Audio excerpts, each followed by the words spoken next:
Hi, my name's Tawny. Welcome to the Vocal Cue. Today I am here with Dr. Pickens, and she's a part of the School of Music as an assistant professor in music education. We started the podcast in the summer, and you are the first lady to be in the podcast. That's amazing. Yeah. I'm honored.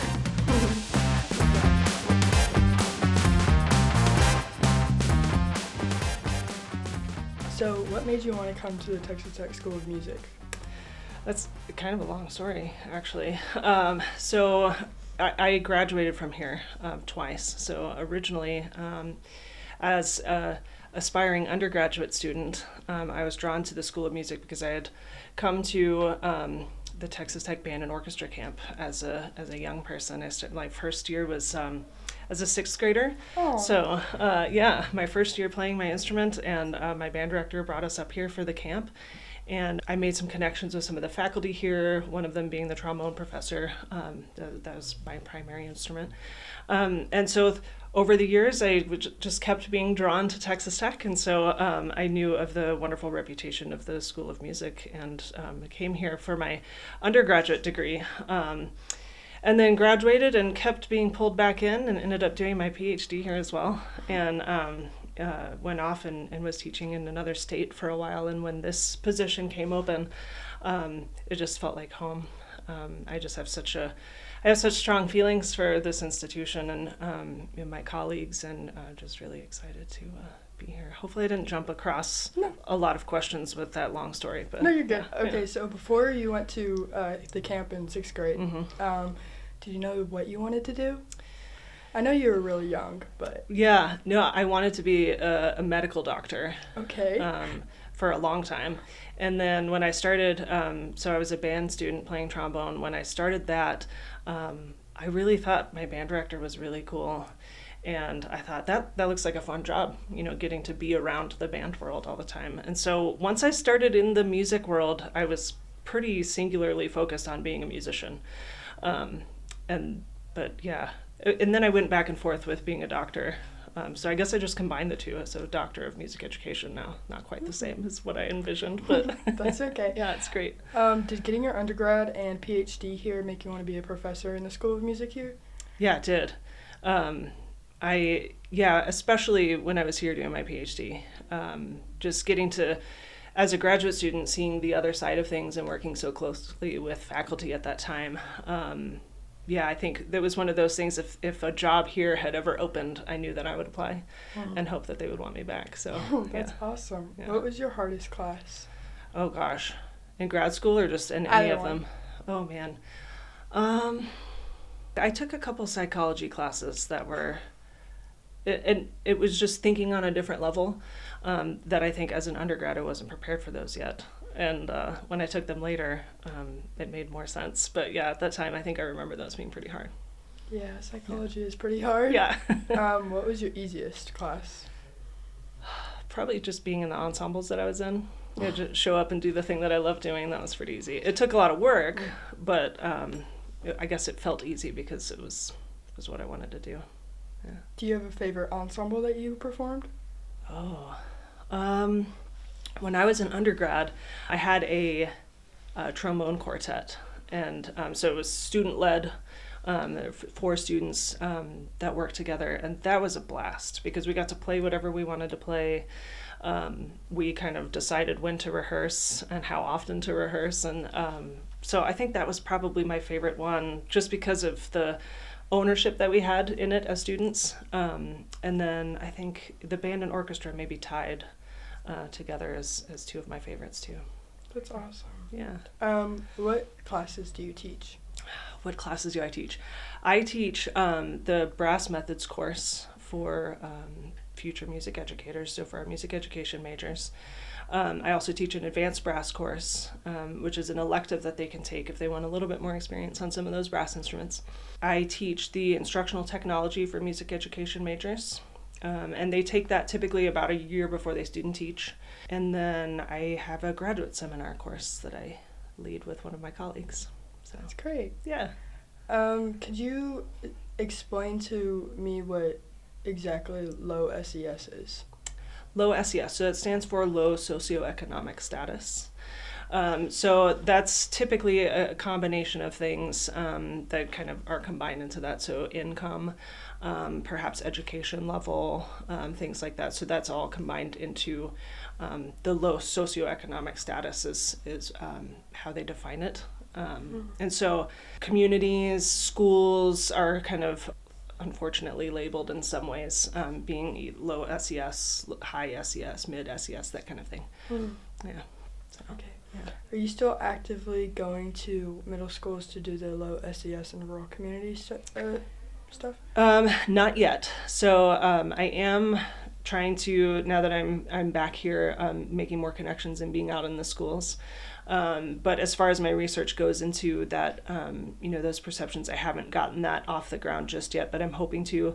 The study that I did the first time was looking at low SES schools in urban settings. And then before I came back to Texas, I was teaching where a lot of our teachers would go out and they would teach in fairly rural settings. And so I kind of learned some new things about the similarities and differences between those two different environments. And so wanting to get in on the rural side, especially given the communities around Lubbock too, we have a lot of opportunity to work with teachers that teach in rural environments.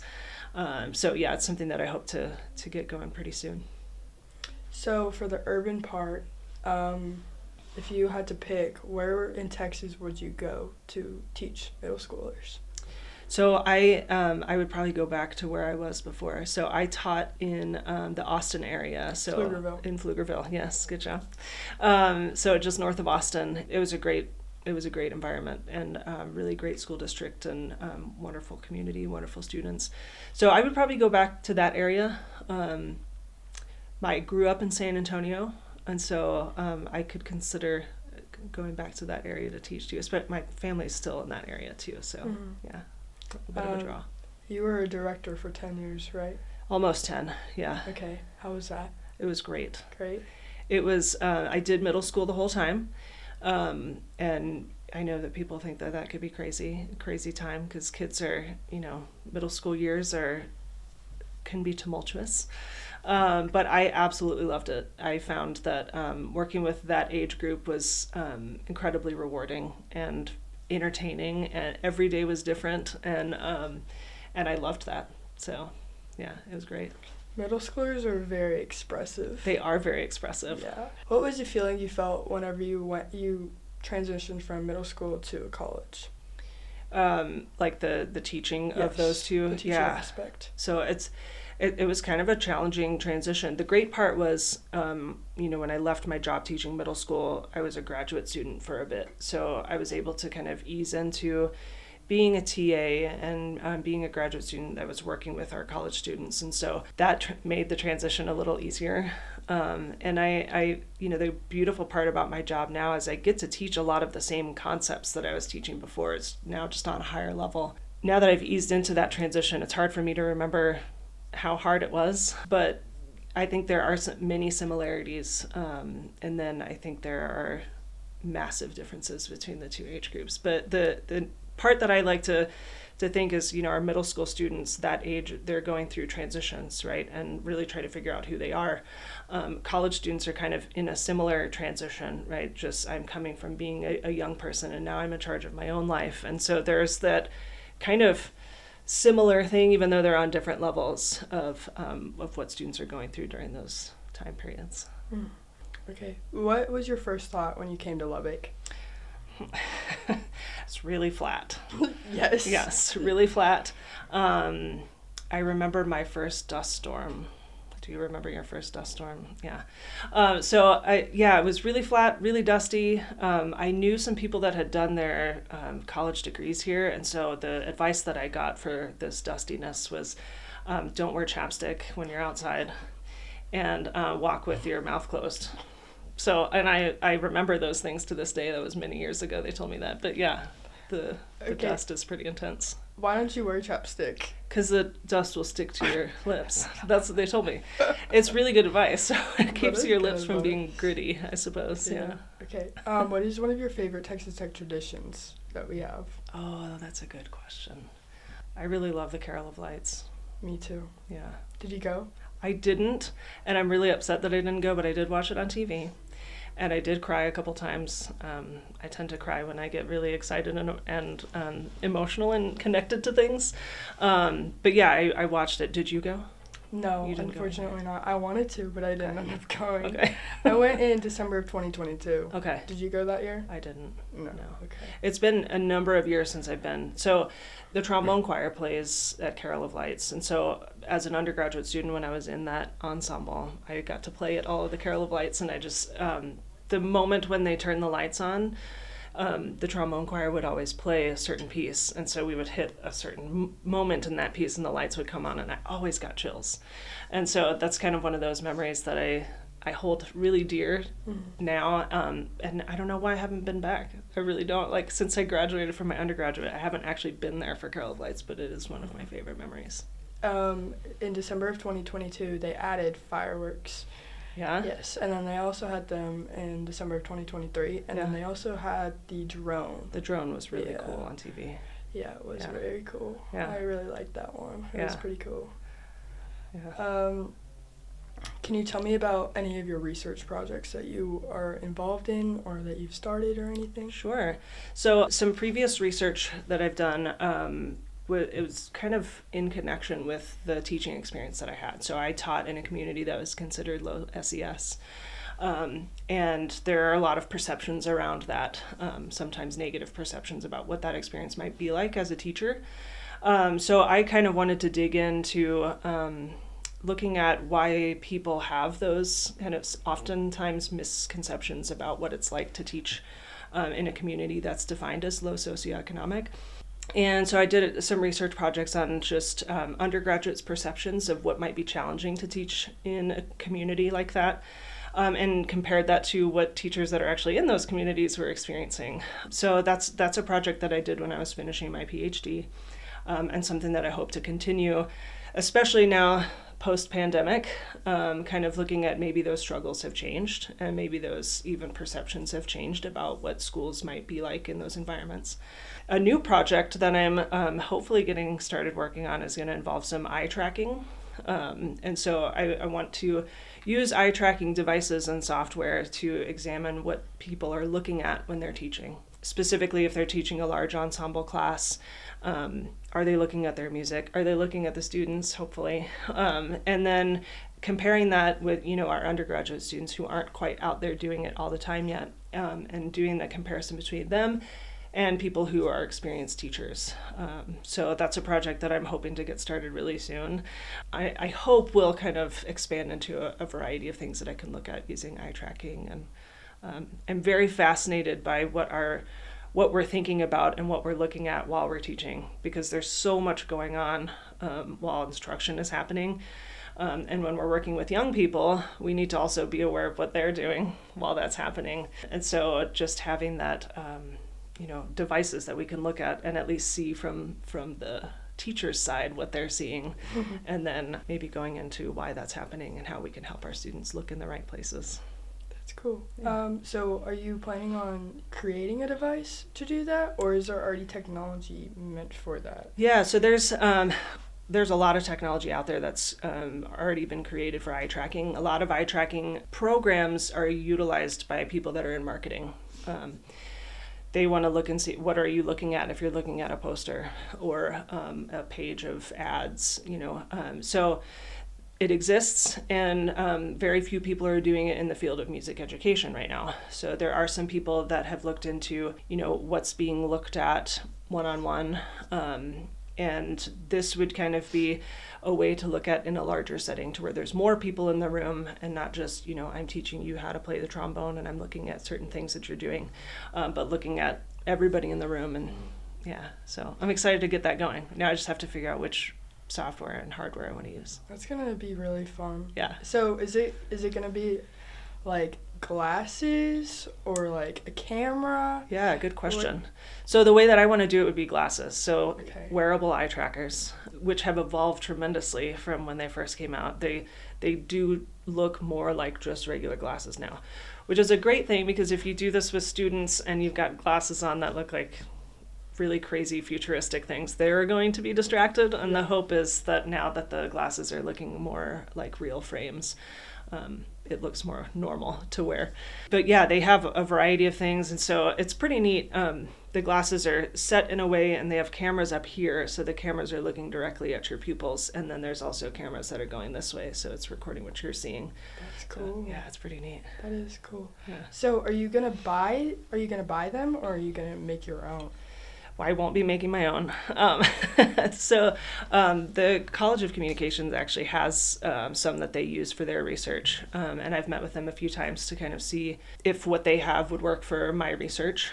So my hope is to work alongside them for my first couple studies to get used to the devices and what's possible, and then potentially purchase the glasses and all of that at some point to have for the music education area. So I did not know that the College of Communications had the glasses. Yeah.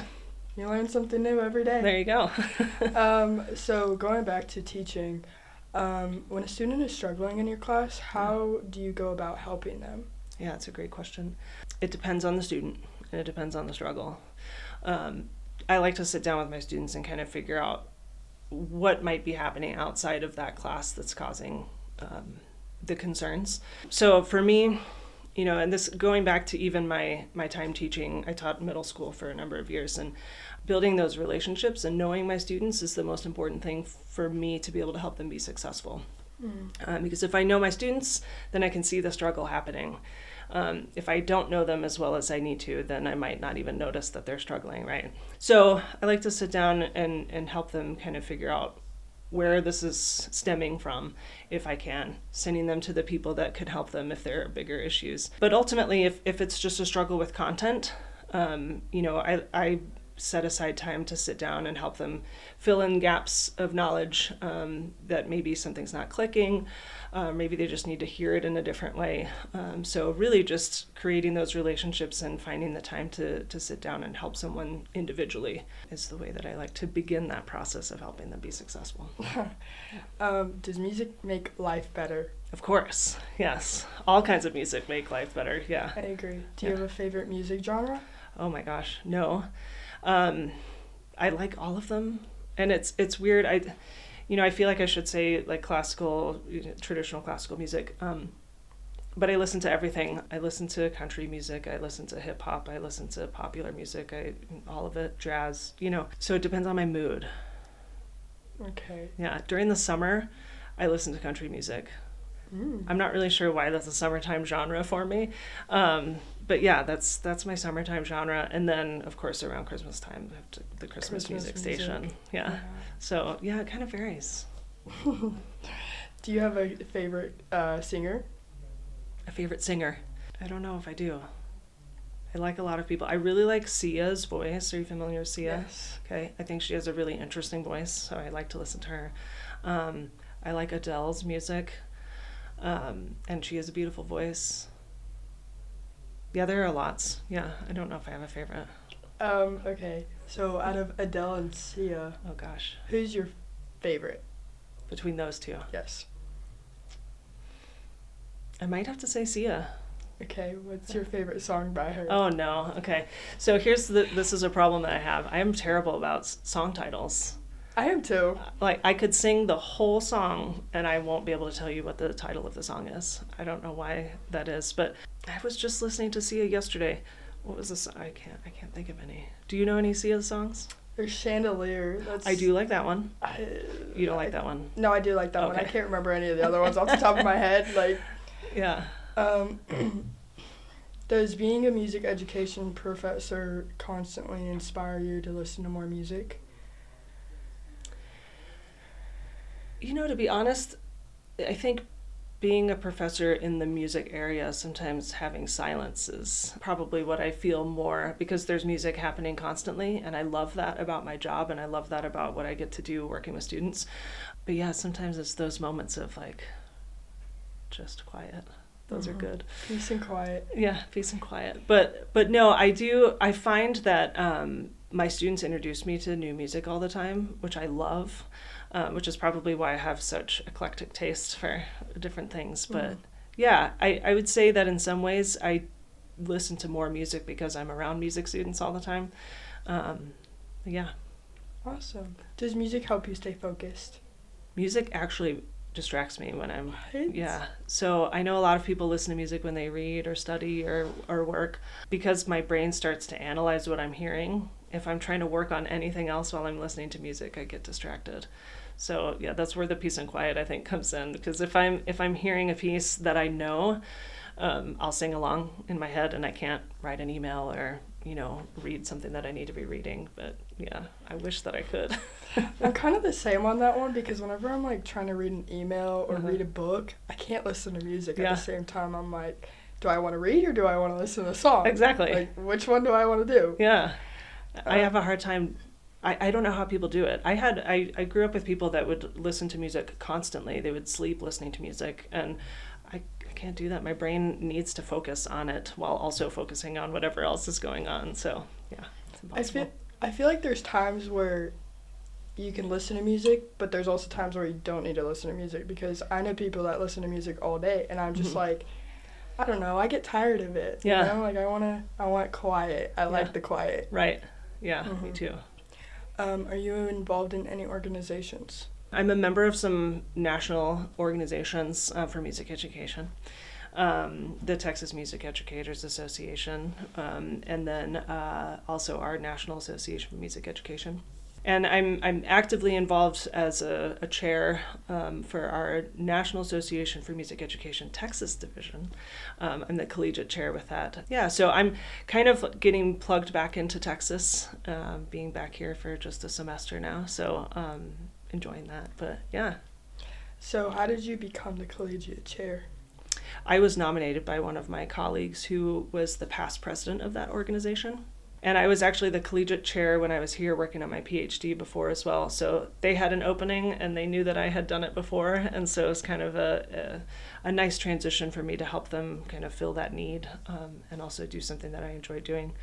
And it's neat because I can connect with college students, not just at Texas Tech, but college students across the state, and get them connected to our national organization and our state division of that. So it's a neat opportunity for me.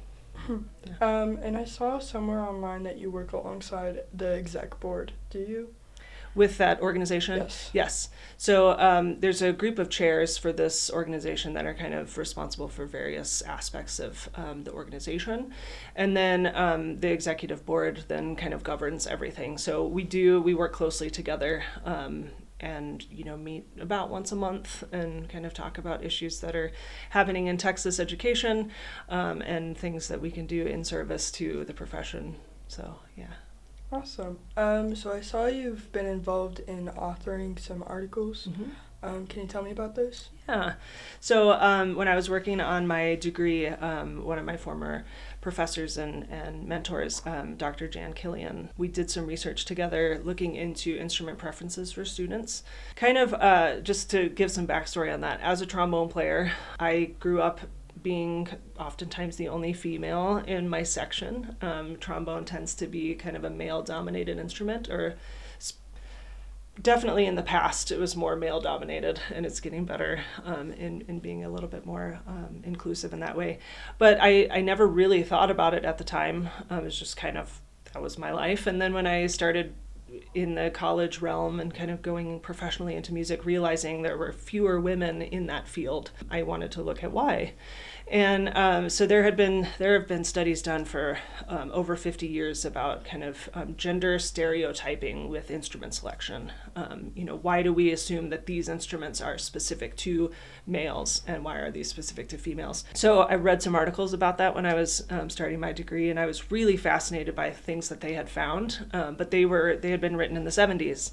And so, my thought was, has it changed? And what's changed, and how can we continue to change it? So I started looking into that, and we did a couple studies that kind of examined if we change some variables, will students select things differently? So one study in particular we did was looking at if the people that are demonstrating the instruments are male or female, does that impact the way that students choose? So the idea would be is if I'm a 8-year-old girl and I see women playing all of the instruments, will I still imagine a stereotype and choose instruments that are kind of stereotyped to girls picking them?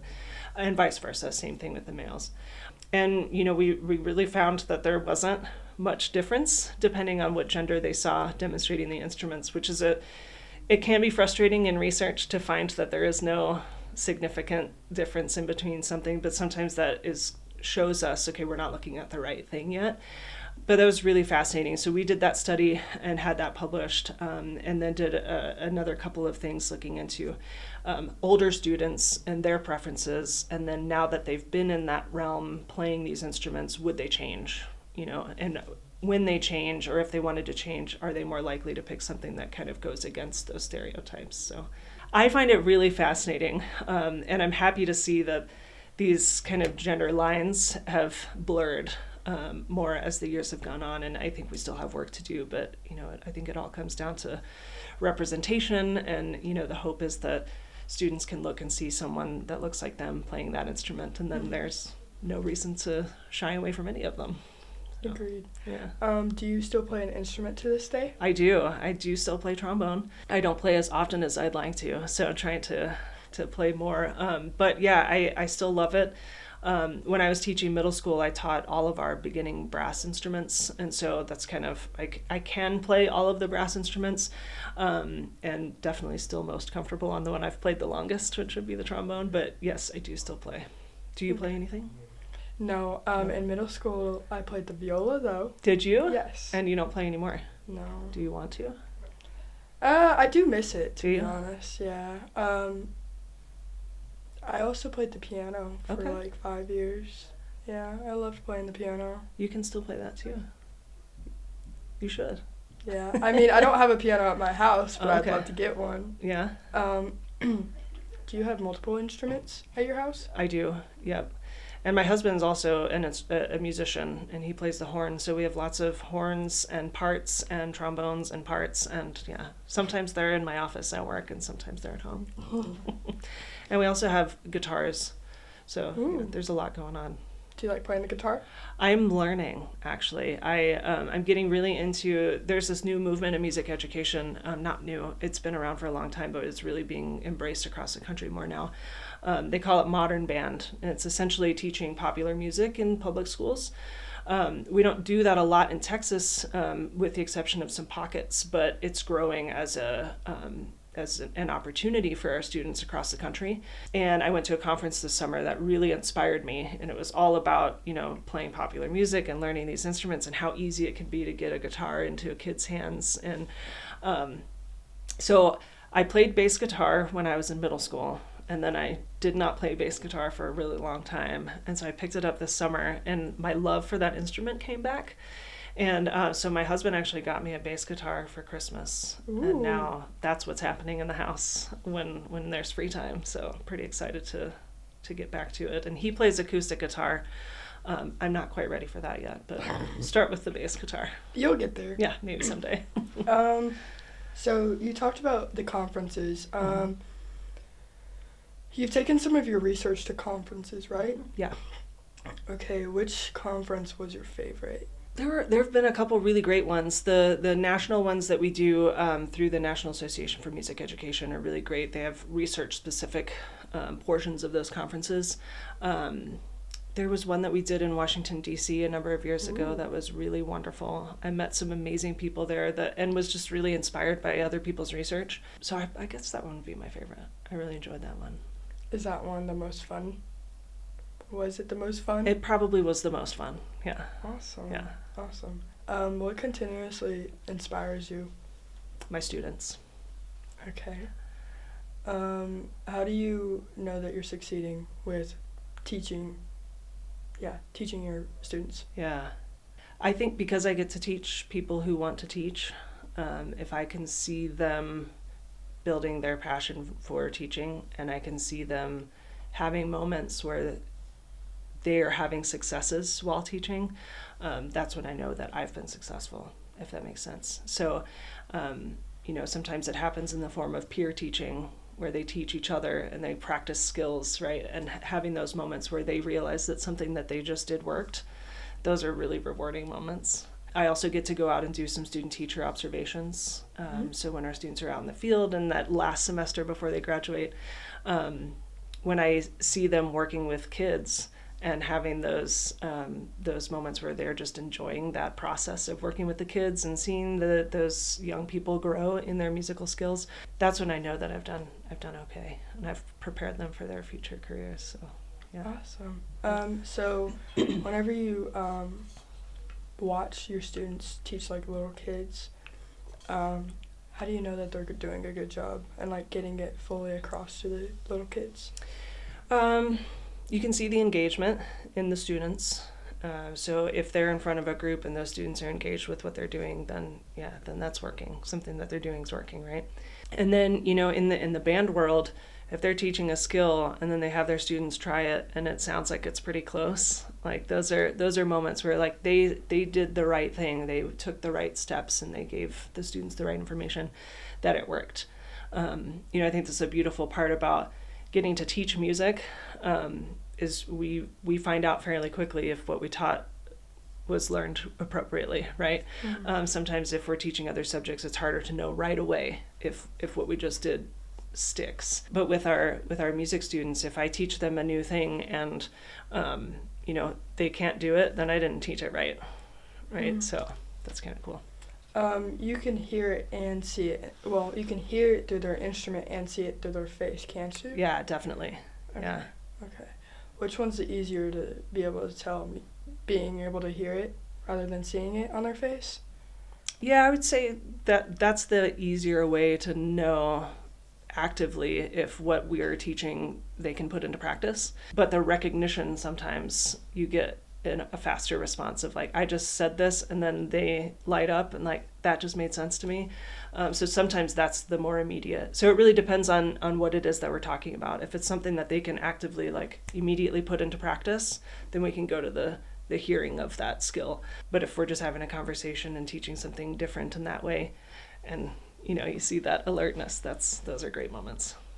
In your classes, since you said that you teach like brass classes and stuff, mm-hmm. do your students bring their instruments to your class, or do you just have them sit down and then y'all study like the instruments and stuff? They actively play the instruments, and so for those classes we have instruments through the school that they use, and they are taught the way that I would teach my young people.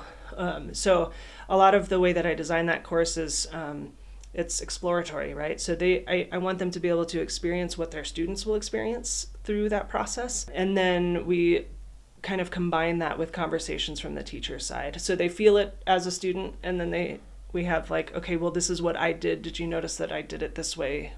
How would you do it differently? That kind of thing. Yeah. So going back to whenever you're an undergrad and Ph.D., how is the transition from being a student to being a professor? Yeah. A lot of times people talk about, have you heard of the imposter syndrome? No, but I've heard of imposter. Okay. So the imposter syndrome is kind of where you find yourself in a situation where you don't think you belong. Typically related to work, right? Mm-hmm. So a lot of times, and it's pretty prevalent in a number of professions, but it happens a lot in higher education. So when you go and you're a professor of something, because of all the training that you did and all of these people that were your mentors, now suddenly you're on that level. A lot of times people find themselves like, well, I don't know if I belong here yet. And so I think transitioning from being a graduate student into being the professor takes a little bit of time to really trust that you belong there.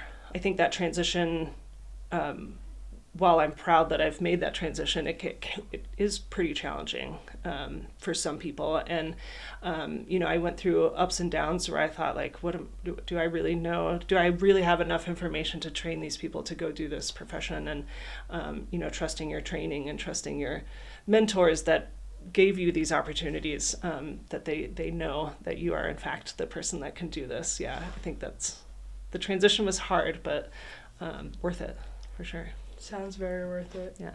What feeling did you feel where you figured out that this is what you wanted to do? I think when I get to see my students go out and work with young people and have the types of experiences that I had when I was teaching in the public schools, those are the moments where I realized that I made the right choice to train future educators. I think a lot of us that are, especially, I don't know if it feels like a lot of music education professors really enjoyed their jobs when they were teaching in public schools. And so sometimes we might question, did we make the right choice? We miss that. We miss the, certain moments of those jobs working with students. But yeah, getting to see my students go out and have, going to their concerts and seeing the connections they're making with their students, and seeing those students look up to my former students, right? And those are really valuable moments. And those are when, this is a pretty special thing that I get to do. You mentioned concerts. Have you been to a lot of concerts? Have I been to a lot of concerts? I've been to a lot of concerts in my time. Yeah. Which one was your favorite? Oh my gosh. You want in my professional life concerts, or just any concert I've ever been to? Yeah. So when I was younger, I went to a Billy Joel Elton John concert. Ooh. Which was fantastic. And I think at the time I wasn't really interested, because I think I was probably 12-ish, and I knew their music because it was very popular when I was around that age. But I didn't know that I would care about the concert. It was an amazing concert. Another great concert. I got to see Elton John on his most recent, or this last tour that he is finishing, maybe just finished, I can't remember. So that was cool, to full circle for me, my first concert and then the most recent one that I've been to. Yeah, those are pretty special. I've also seen Chicago in concert. Are you familiar with? Okay, it's kind of an older group, but their music's really cool. My mom would be so upset that I don't know exactly the dates, but it's 60s, 70s, but they're still touring. These guys are they're pretty old, mm-hmm. But the music's great. You would probably recognize some of their music. Possibly. Yeah. I do listen to a lot of music. Okay, and then you definitely would recognize some of the music. Is Elton John the last concert you went to? The last kind of popular concert, yes.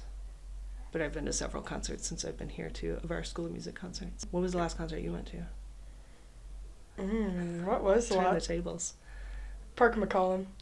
Who's that? Should I know who that is? No, it's okay. Okay. He's a young country music star. He came to Cook's Garage last year. Okay. Yeah. I bet I've heard him because it's my summer music, the country, so I'm sure I've heard him. He's very good. Okay, I'll check it out. It was very worth going to. I'm actually going to a concert this month. Okay, what concert? Coulter Wall. Also country? I don't really know what he is, okay. But I love his music. Okay. Yeah, it's at Buddy Holly. Oh, that's a beautiful venue. I've never been. You haven't? No. Oh, you're going to love it. It's stunning. I'm very excited. Yeah, it's really stunning. All right, that's going to be all for today, guys. Thank you so much for watching, and thank you for being here. It was a pleasure. Bye. Bye.